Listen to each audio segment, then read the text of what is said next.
Hey guys, welcome to the video. My name is Dean Samet, I'm a pro horror artist from the UK and you're tuned in to photomanipulation.com. In this video tutorial, I'll be showing you how to create super realistic undead zombie skin in Photoshop. Be sure to watch to the end as I'll be sharing some of the newer techniques I've developed for sculpting bone structure and creating deep wrinkles and ridges. If you're new here, welcome. We're not your typical Photoshop channel, we specialise in photo manipulation, digital art and advanced Photoshop techniques. If that sounds like your kind of thing, be sure to like and subscribe as we put out new videos Monday to Friday. It's free, easy and really supports the channel. Let's roll the video, enjoy.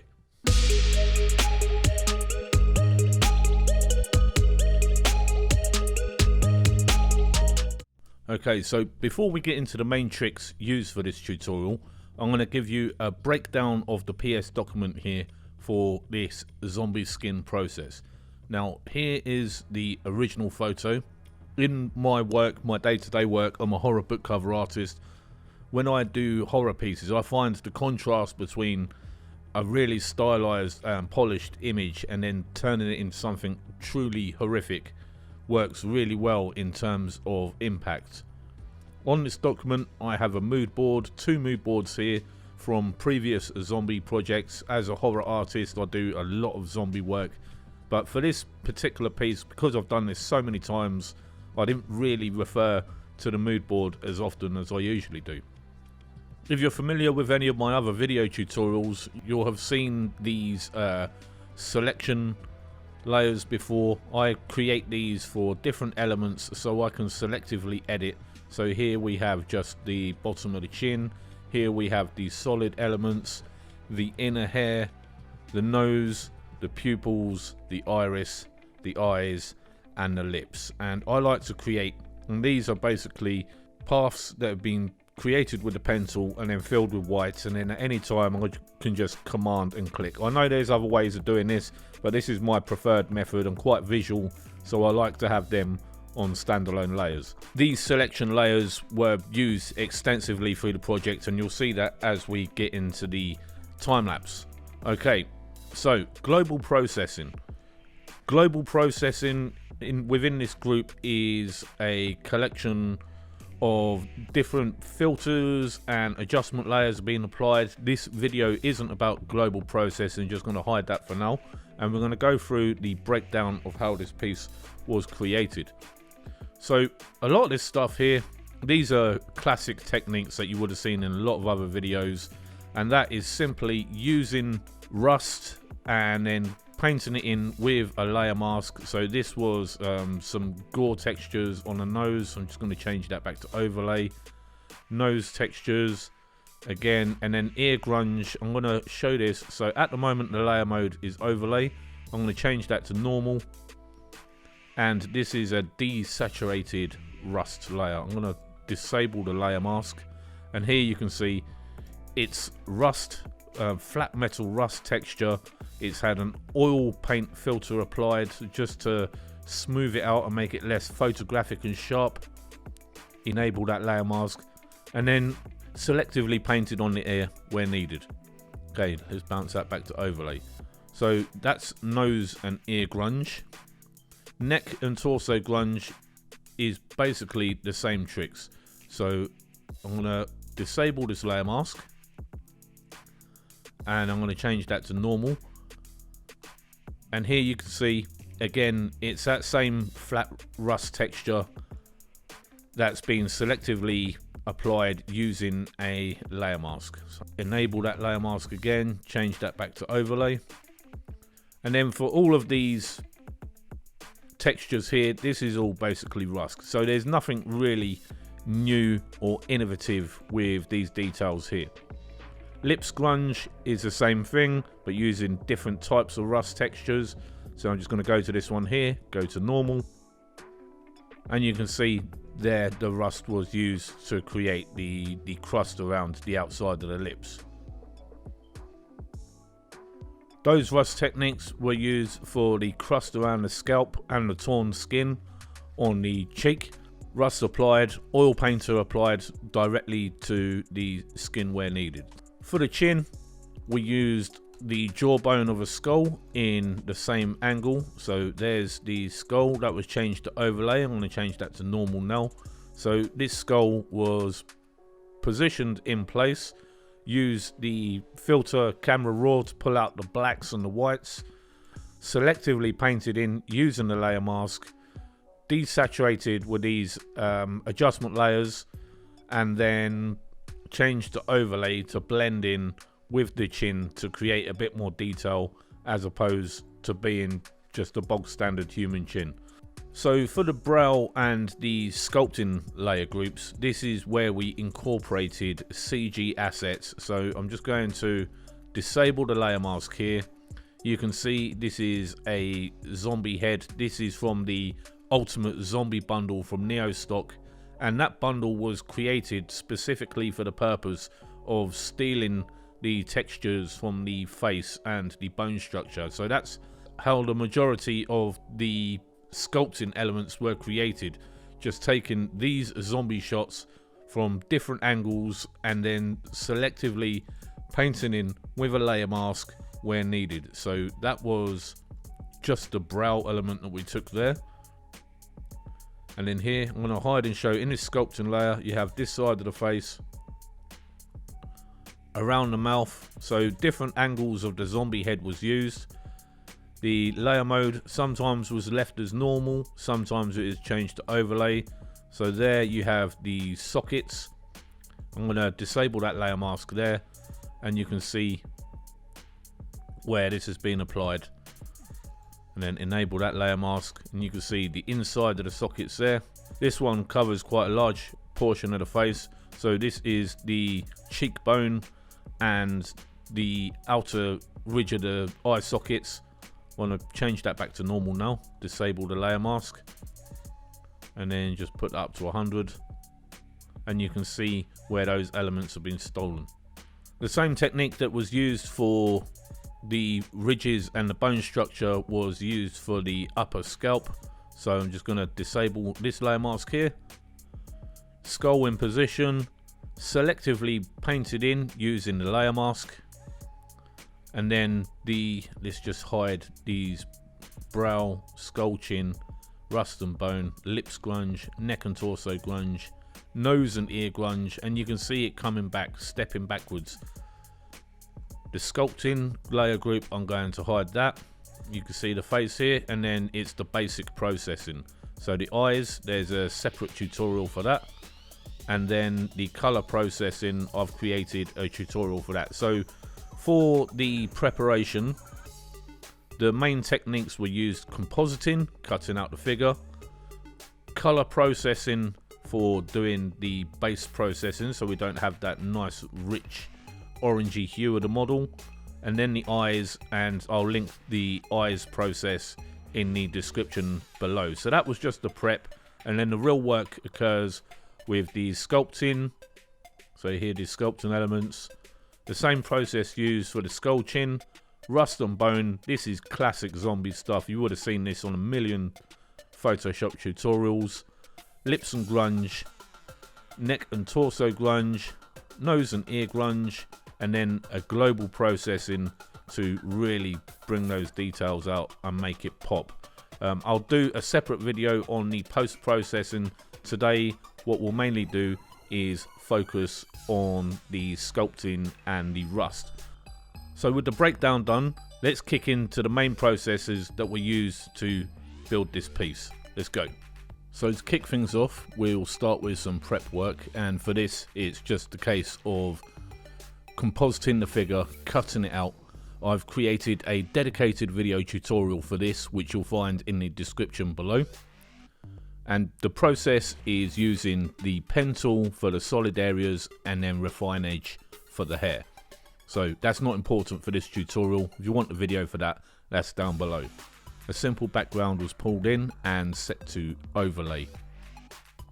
Now this is a process that I personally do for all of my images, and that's to create selection layers for the elements that I would like to selectively edit. So I knew in this project I wanted to change the red lips from red to a darker kind of murky purple.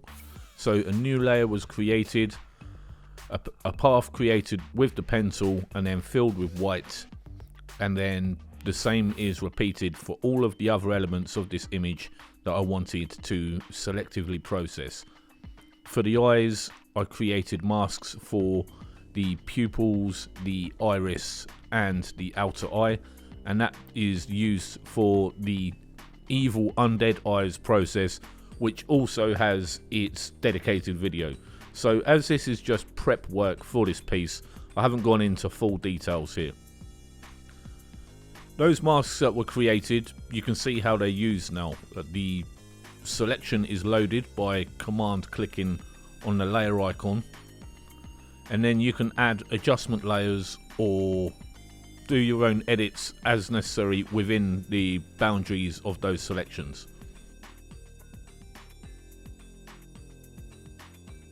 Now this is where the majority of this zombified undead skin process takes place. Get a zombie or monster face or element or CG element. In this case here, I've used the Neo Stock Ultimate Zombie Pack. This was created specifically for this purpose, so there's lots of different heads at lots of different angles.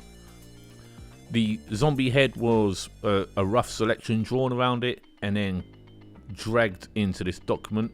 Now what happens when you stretch out pixels? They get degraded, they're not as sharp. So a simple process that you can use is you can go filter, camera raw and clarity. If you need to sharpen the source image, the image that you want to use, you can go filter, sharpen, unsharpen mask. And then a final touch, if an element or an image that you're using isn't the proper clarity or sharpness, you can also go filter, camera raw and effects and use grain just to add a little bit of texture to knock out those soft edges if you've stretched that out. Now it's a general rule of thumb that you shouldn't stretch out pixels. Try and avoid it wherever possible, but sometimes if you really need to, there are workarounds, there are fixes. So the process that you're seeing in place here for moving this zombie face in place, this is the same process that will be used for all of the other elements on the face. So we'll go through this one slow, and then afterwards we'll speed things up because it's the same process repeated over and over again. So once the zombie face is in position and you've got an idea that that matches the face underneath, add a layer mask, then using a soft edge brush, hit B for brush, use black to take away where you want it to be hidden, and then hit X to switch it round to white and selectively paint it in. To taper off the edges to have really smooth transitions, you can make the brush really wide. You can use the bracket keys on the keyboard to do that and really gently paint away at the edges. You can also change the flow to whatever, to 20% if you wanted softer transitions. Now this process that you see here, this is selective color. So adjustments, create an adjustment layer. I like to use the dialogue at the bottom of the layers palette, and then with the selective color controls, tweak the values of the new skin overlay or bone structure overlay so it matches the tones of the image underneath the source image. So here I wanted to change the neutrals, the whites, the reds, the yellows. I've just recently put out a dedicated video that focuses only on this selective color, so again that one's linked below, and here you can see a clipping mask was applied to that, so it only applies to what's on the layer below. To create a clipping mask, it's Alt and click between the two layers, and then that will restrain whatever's happening within the selective color to that bone structure layer below. Now this bit here is the next method of blending, and this is the blend if command, and this is accessed by right clicking on the layer and going blending options. You hold down Alt and then you click and drag the sliders to change the way the lights or the darks or the midtones interact with the layer below. And what that does is it gives you loads more control on how the actual wrinkle and bone layer interacts with the layer below. Now we're going to skip through a bit faster here because the processes that I gave you for tweaking and amending those different wrinkles and bone accents, we use the same process over and over again. So we selectively grab the parts of the different zombie angles. In that case, you just saw a skull come up, so it may be skull elements that you use a layer mask to selectively paint it in. If needs be, change the layer mode to overlay. And in other cases, you can right click on the layer, go blending options, and use the blend if command with those sliders to much more effectively blend in those elements. The same premise used for the bone overlays is used for the rust as well. And here you can see the selective color adjustment layer being used to tweak the color values so it matches, so it's not that deep rich red that will clash with the overall composite image. Lots of different rust elements for lots of different purposes, so I wanted more deeper, crustier rust elements for around the lips. As we saw in the breakdown at the beginning, the rust, you can apply an oil paint filter to that to soften out the harsh photographic nature of the stock images being used. And using those exact same techniques, we're incrementally chipping away through this piece to create the final outcome.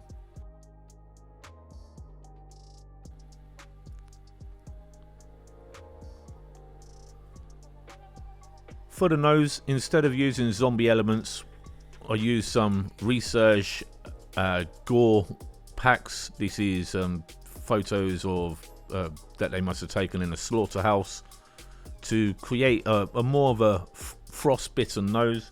The original nose was too clean and I thought people would moan about it, so I tried to my best to dirty up the nose to make it look more cohesive with the rest of the piece. And here we get to the post processing. Now this is an entire process. Again, another video was created for this. If I went through all of these processes in depth, this would be a 4-hour video. So instead of going through it here in full, there's a link for the oil paint technique in the description below. I'll slow down on this one because this is a tool that my colleague Redwan put me onto, and that is the iris blur. And what this does is it creates a nice depth of field blur effect. And the finishing touch for this is Nick Collection Bleach Bypass, accessible via Color Effects Pro. I'm not too sure if this filter is still available, but if it is, it's well worth getting. It does have its uses. So that's a wrap on this one, guys. I hope you've got a good insight there into how to create these hyper realistic zombie creations. There's some new techniques in there thrown in, so it's not just the bog standard rust effects. There's some new ways of approaching how to create bone structure and wrinkles. So that's it for this video, guys. I hope you enjoyed. I'll catch you at the next video. See you then.